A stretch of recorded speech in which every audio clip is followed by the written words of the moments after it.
Welcome, or indeed welcome back to Hands on Film. Today we shall be reviewing the 2024 remake of Tina Fey's classic Mean Girls.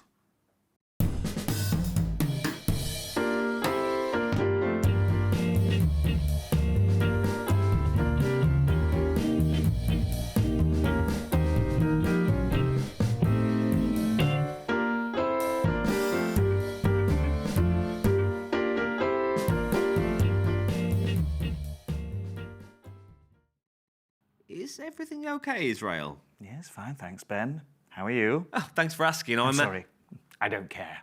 Okay, that's great. Can we just get something out of the way before we start? And what's that, Ben? Which film did you review? Which film? You did watch at least one of them, didn't you? No. In my defense, I discovered there was a new series of He-Man and I got hooked. Jesus Christ, what did you expect to happen today? Honestly, I didn't give it the slightest thought. Who is this? You obviously didn't read the notes I sent in the email either. I did not, no. Great. This is Katie. And what does Katie do? I don't know. Katie, what do you do? I'm an actor. Of course you are. Well, at least she's watched the film. You did watch the film, didn't you? Yes, and read the book and watched the original film and even the musical. There was a musical. Yeah, on Broadway. Ooh, I love Broadway. I was actually asked... You watched it on Broadway? Well, not exactly. Someone recorded it on their phone and uploaded it to YouTube. Well, that is exactly the same thing. At least you watched something. I thought we were reviewing the film. Which film? Mean Girls. Oh, right. Should I start with the synopsis? And how precisely are you proposing to do that? Well, I don't know. But I could tell you about the new He-Man series. I could do it. Fine. Really? Sure. I don't care. Wow, that was easy. Here to help. And you won't interrupt. Not a word. Okay, please go ahead, Katie. So, 16-year-old Katie Heron moved... Oh, so she's called Katie as well. No, Katie. Stupid name. Well, that lasted long. I'm sorry, but it is. Carry on.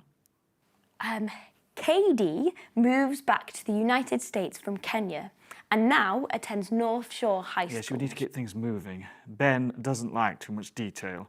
He struggles to follow simple ideas. Israel, will you please shut up? If you had bothered to watch the film, you could have done the synopsis. But as you didn't, can you stop interrupting? Please go on. Katie makes friends with outsiders Janice and Damien, Losers.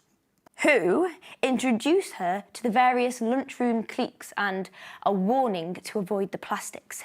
Karen, Gretchen, and Queen Bee, Regina George. So, as you'd expect, Katie is invited to join the group. Which group? The plastics. Okay, carry on. And Janice uses this opportunity to convince Katie to infiltrate the group for her. Katie crushes on Aaron Samuels, Crushes. who is Regina's ex-boyfriend. Wait a second. Regina is a bee. No. Katie goes to Regina's house with the plastics. Katie's mother finds Regina's burn book, which is filled with derogatory slurs about students and This staff. burn book, what does it look like? It's just a book with pictures of various people and rude comments People about like them. Ben? Well, he isn't in the book, obviously. Make a burn book. Katie reports the book to Janice and Damien. They explain that Janice and Regina were friends until Regina outed Janice Outed her? as a lesbian. Why would anyone care? Actually, a good question, but let's leave that until the discussion, shall we? Katie purposely does poorly at maths in order to get closer to Aaron, who invites her to a Halloween party. Regina then finds out about Katie's crush. Candy Crush. Shut up! She kisses him in front of her. Katie realises Janice was right and agrees to try and help ruin Regina's reputation. They go through various pranks to undermine her. At first, they backfire, but later, Regina's reputation plummets and Katie takes her social place in the school. Janice invites Katie to her art show, but Katie makes an excuse not to go and secretly throws a house party where she admits her feelings to Aaron and tells him that she's been purposely failing maths. Aaron rejects her, saying she is as manipulative as Regina. Katie is then confronted by Janice. They argue, and then Janice renounces their friendship.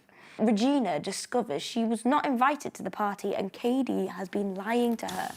She adds herself to the burn book and purposely drops it, causing a riot amongst the junior girls. Then there is an intervention in the gym hall where Miss Norbury... Who the hell is Miss Norbury? You can't just mention a random name, you know, or the audience will lose the thread. ...encourages the girls to apologise to each other. Janice reveals the plan and Regina storms out and is hit by a bus. Now this is actually getting interesting. Katie starts to come to terms with what she's done and takes full responsibility for the book, leading to her suspension. To make amends, she joins the maths team. She later reconciles with Regina and is elected Fling Queen, but snaps the plastic crown, handing out pieces to all of the girls. Well, quite, telling them that they are all special. Everyone makes friends and Katie kisses Aaron. The end. Right, discussion time. This is going to be interesting. What did you think, Israel? Well, I'm sure I saw this film about 20 years ago. It was a book originally called Queen Bees and Wannabes. Tina Fey wrote the 2004 film. It was then made into a Broadway musical, which this is essentially the film version of. How do you know all this? Well, I read up on it when I was asked to come on the show. I have another question. How do you remember all the names? Maybe she should host the show. It isn't about facts and figures, Ben. It is about star power, razzle-dazzle, screen presence. Maybe Katie should host the show. F*** you. So, what did you think, Katie? Why are you asking her? Because she watched the f***ing film. Well, someone got out of bed the wrong side this morning. I swear to God, Israel. I struggled to see the point in it. Go on. Well, it is essentially exactly the same film. A few things were updated, of course. The cliques' names, the use of phones, social media, etc. But they added very little to the actual plot. The issue with making a film into a musical... It's lazy. Israel! It's true, though. It's done because it's safe, but then where do new and original musicals come from? Like a square peg into a round hole. Exactly. The issue here is that to make a film into a musical, so many of the nuances and subtleties are lost. So true. I'm really not wishing to stop this discourse, as it's perhaps the first time ever Israel has had a constructive discussion with anyone about anything. But we need to keep specifically to this film. It is about this film, Ben. We were talking about the differences between this version and the original. OK, I apologise. Go on. So, to give some direct comparables and issues, in the original film, the costumes were cleverly curated in order to help show the social structure. In the new one, they're all bright and random. In the original, Regina George had more layers. Of clothing? No. She was a master of manipulation. In this, she's more of a panto villain. The LGBT issues were more relevant in the original and Janice was never expressively out.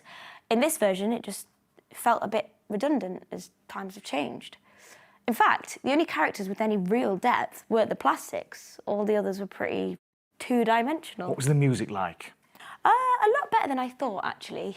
You know, I'm very tempted to watch the new one and the original to compare. What a great idea! If only we'd thought of that and organised to film a f***ing episode of your show about it. True.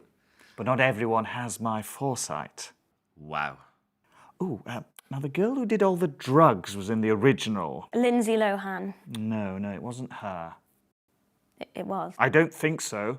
Well, she's in the new one as well. Isn't she a bit old? Well, she doesn't play the same character. Probably sensible. I actually feel that we've touched on an interesting discussion about musical to film adaptations. Film to musical. I was literally just about to say that. Of course you were. Anyway, as I was saying, it would be perhaps an interesting topic to discuss at a later juncture. Sadly, we're running short of time. I think the issue is with the way that you structure things. The structure is fine. So why have we run out of time? That is just how time works. I really fancy a big bowl of chips. Okay, let's just sum up. No problem. How are you going to sum up? Ben, just leave it to a professional. If you want to watch a teen comedy classic, watch the original Mean Girls. If you want to watch a musical, maybe consider Cabaret. Fair enough? Yeah, I'd say so. I hope you've learned something today, and if not, try listening harder next time. Goodbye. Goodbye. And we're clear. Have you learnt anything, Israel? Not a thing. Great.